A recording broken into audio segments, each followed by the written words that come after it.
নমস্কার, কেমন আছেন সবাই? আজকে আবারও একটি নতুন দিনের সঙ্গে নতুন ব্লগে আপনাদের সবাইকে স্বাগত। আজকে সকাল থেকে ছেলের ইচ্ছে হলো পাস্তা বানাবে। কারণ এখন সামার ভ্যাকেশন চলছে, সারাদিনই বাড়িতে থাকে।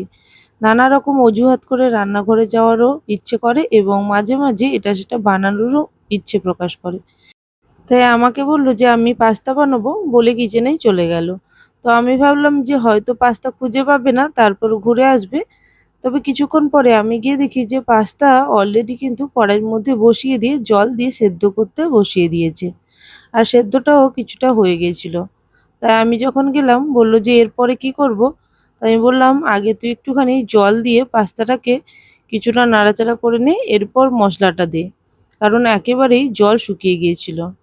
ও আগে মশলা দিল, তারপরে কিছুটা জল দিল। এরপর পাস্তাটাকে নাড়াচাড়া করে নিল কিছুক্ষণ, কারণ পাস্তাটা আরও কিছুটা সেদ্ধ হতো। জলের পরিমাপটা কম দেওয়ার জন্য পাস্তাটা সেদ্ধ ঠিকঠাক হয়নি, তাই আমি একটু জল দিয়ে ভালো করে সেদ্ধ করে নিতে বললাম। আর ওর ইচ্ছে ছিল লোডেড চিজেস পাস্তা বানানোর। ও সবসময়ই বলে যে বেশি করে চিজ দিয়ে পাস্তা বানালে খেতে ভালো লাগে, তাই আজকে ওর ইচ্ছে মতনই ও করছে। তাই অনেকটা চিজ দিয়ে পাস্তাটাকে বানানোর জন্য একটা চিজ স্লাইস পুরোটাই দিয়ে দিল। আজ বলেছিলাম একটু কম করে চিজটা দিয়ে বানা, কিন্তু না, তার ইচ্ছে হয়েছে পুরোপুরি চিজ দিয়ে বানাবে। তাই একেবারে গোটা চিজটা দিয়ে তারপরে বানালো এবং ওপর থেকেও আরও কিছুটা চিজ দিয়েছিল। এখানে দেখতেই পাচ্ছেন কতটা স্লোলি রান্না করছে এবং খুব ধৈর্য ধরেও রান্না করে। এখানে চিজ স্লাইসটা দেওয়ার পর কিছুক্ষণ ওকে বললাম যে ছেড়ে দে, কিছু নাড়াচাড়া করিস না। তারপরে দেখবি চিজটা গলে যাবে, তখনই কিন্তু নাড়াচাড়া করে নামিয়ে নিবি। এখানে চিজটা দেওয়ার পরে কিছুক্ষণের মধ্যেই পুরোপুরি গলে গিয়েছিল। আর যেহেতু এই মশলার মধ্যেও কিছুটা চিজ দেওয়া ছিল, তাই একেবারে কিন্তু ঘন একটা থিক পাস্তাতে রেডি হয়ে গেছিলো। এবার একটি প্লেটের মধ্যে ও ওটাকে নিয়ে নিল। প্লেটের মধ্যে নেওয়ার পরে তার আবারও ইচ্ছে হলো ওপর থেকে কিছুটা চিজ দেওয়ার। চিজটা এতটা বেশি খেতে ভালোবাসে, তাই আমি বাড়িতে খুব বেশি চিজ এনে রাখি না। কারণ চিজ থাকলে ও এইসব বানাবে এবং চাইবে খেতে। আর তাই আমি চেষ্টা করি বাড়িতে খুবই অল্প পরিমাণে চিজ আনার, আর যতটা তাড়াতাড়ি শেষ করা যায় তাড়াতাড়ি শেষ করে দেওয়ার। এখন দেখুন আবার চাইছে ওপর থেকেও কিছুটা চিজ দিয়ে দিতে। তাই আমি চেষ্টা করছি খুবই অল্প করে এই গ্রেটারের সাহায্যে ওপর থেকে কিছুটা চিজ দিয়ে দেওয়ার। এরপর পাস্তাটাও খেলো এবং তারপর পড়তে বসলো। আর আমি চলে গেলাম কিচেনে। কিচেনে গিয়ে দুপুরে লাঞ্চটা তৈরি করলাম।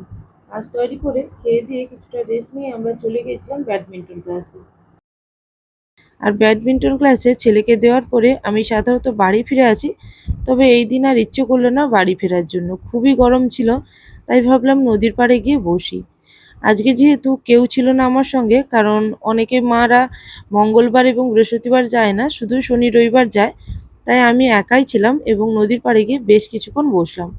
আর নদীর পাড়ে বসে বসে মোবাইল ঘাঁটা ছাড়া তো আর কোনো কাজ ছিল না, তাই ভাবলাম কিছু ছবি তুলে রাখা যাক। এই ছবিগুলো দেখতেও ভালো লাগে, খুব সুন্দর এই প্রাকৃতিক দৃশ্য। এরপরে ব্যাডমিন্টন ক্লাস শেষ হয়ে যাওয়ার পরে ছেলেকে নিয়ে এলাম ব্যাডমিন্টন ক্লাস থেকে এবং আবারও 10 থেকে 15 মিনিটের জন্য নদীর পাড়ে এলাম। যেহেতু এতক্ষণ আমি নদীর পাড়ে ছিলাম, তাই ছেলে শুনেও বলল আমিও যাব। তাই ওকে নিয়ে এলাম নদীর পাড়ে। আর এখানে এসে সুইটকর্ন চাট ওকে কিনে দিলাম, ও বসে বসে ওটা খাচ্ছিল। আর এত সুন্দর হাওয়া ছিল এবং লোকজনও খুবই ছিল। যেহেতু খুব গরম পড়েছে, নদীর পাড়েই এখন সবাই আসার চেষ্টা করছে। আমরা সাধারণত শনি রবিবারই আসি, তবে যখন থেকে ব্যাডমিন্টন ক্লাস শুরু হয়েছে প্রায়শই আসা হয়ে যায়। যাই হোক, এরপর কিছুক্ষণ বসেছিলাম নদীর পাড়ে ছেলের সঙ্গে। এরপর ছেলে একটা আইসক্রিম খেলো এবং তারপর আমরা 7টা নাগাদ বাড়ি ফিরলাম। বাড়ি ফিরে সন্ধ্যা দিলাম এবং ছেলেকে নিয়ে পড়তে বসালাম। আর আজকের জন্য ব্লগটি এই পর্যন্ত। আবারও চলে আসবো নতুন একটি ব্লগের সঙ্গে। সবাই ভালো থাকবেন, সুস্থ থাকবেন। Thank you.